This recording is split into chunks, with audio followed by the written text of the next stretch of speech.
Isarona sady anao tompoko lasa tompoko vavy tsy misaraka amin'ny fahitalavitra ma-TV amin'ity takariva ity manolotra ny araba ihany koa ary dia manasanao hanaraka hatramin'ny farany ny fampahalalam-baovao eto amin'ny fahitalavitra ma-TV ny antsoavo ataon'ny solombavim-bahoaka avy any amin'ny tapany atsimo nosy iny amin'ny tohizan'ny hetsika amingorana ny tsy fandriam-pahalemana no manasongadina ny vaovao antsika eto amin'ity androandroany ity. Eo ihany koa ny fitokanana fotodrafitrasa goavana any andapa any izay natrehan'ny délégation mafonja avy eto andreny vohitra ny makasika ny raharam-pirenena amin'ny ankapobeny sy ny sehatra sosialy tsy adino ihany koa no mitondra izany amintsika nampiakapeo omaly ny mpisolo vavany olona voapanga ao anatin'ny raharaha sambony letika tao anatin'ny faritra mason'ny sondranovongo ny volana May 2024 teo moa no nitrangan'izany raha tsy saivina namafizin'izy ireo fa misy ny fikatson'ny raharaha ary misy ihany koa ny fanaparam-pahefana ataon'ny parlementaire.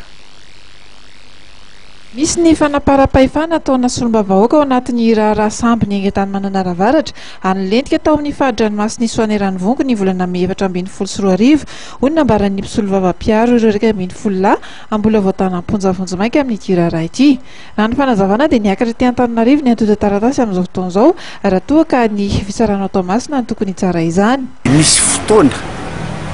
nahitany ramatoa député ny Mananaranoro hoe hitoriana an'ireo équipage ireo sy olona hafa. Ny voalohany tamin'izay fotoana izay zany niverana an'izy dia hoe hisy vola ho anazy izy io satria hoe misy hoe assurance normale zany tokony hisy assurance ny sambo. Nefa rehefa natao joiny ny assurance ilay zavatra dia misy non assurance exclu d'assurance ilay zavatra dia tsy nisy vola zany teo. Dia rehefa avy eo dia nisy mpandraharaha zazalahy mbola tanora izay manao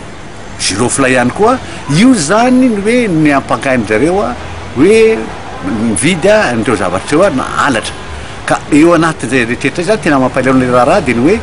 inona no idiran'ny ramatoa député amin'ity raha ity satria tsy azy ny entana tsy azy ny sambo tsisy ninona tokony idirana ty dia ohatra le resaka le hoe avy any Afrique du Sud izy hiditra tsokosoko amin'ity raharahan'olona ity amin'izao fotoana izao dia misandoka zany io ramatoa député amin'izao fotoana izao fandraisana azy satria mbola verina ihany fa hoe tsy anazy netana ka inona no idirany ao ary mbola zavatra mampalahelo dia mamoaka teny izy amin'lo rehetrarehetra ary tena tanteraka foana ny teniny dia ny hoe tsy maintsy ataoko zay alasa ty dossier ty any Antananarivo ary indromy taona izy zavatra ary zay mampalahelo satria isaky ny misy fangatahana atao zany liberté provisoire dia tsy eo amin'ny dossier na mahazo dia alefa ty Antananarivo le zavatra. Rehefa avy eo indray hoe alavay koa ny mandat dépôt an'reto olona reto dia mialava tokoa mandat dépôt manahy zahay satria inona no antony andany io dossier indromy taona ty Antananarivo satria tokony ho tsarainao etontsika eto Tomasina eto io zavatra io amin'izao fotoana izao ka nefa mivezivezy any dia mbola mijaly reto olona reto amin'izao fotoana izao nahita amin'izay io zavatra io zany rehefa misy fisandohana ihany koa le zavatra fa hoe raha ohatra hoe nisy 8 tonnes le girofle zay efa very tamin'io nambarikena amin'ny manifeste zany dia 25 tonnes de 25 fûts de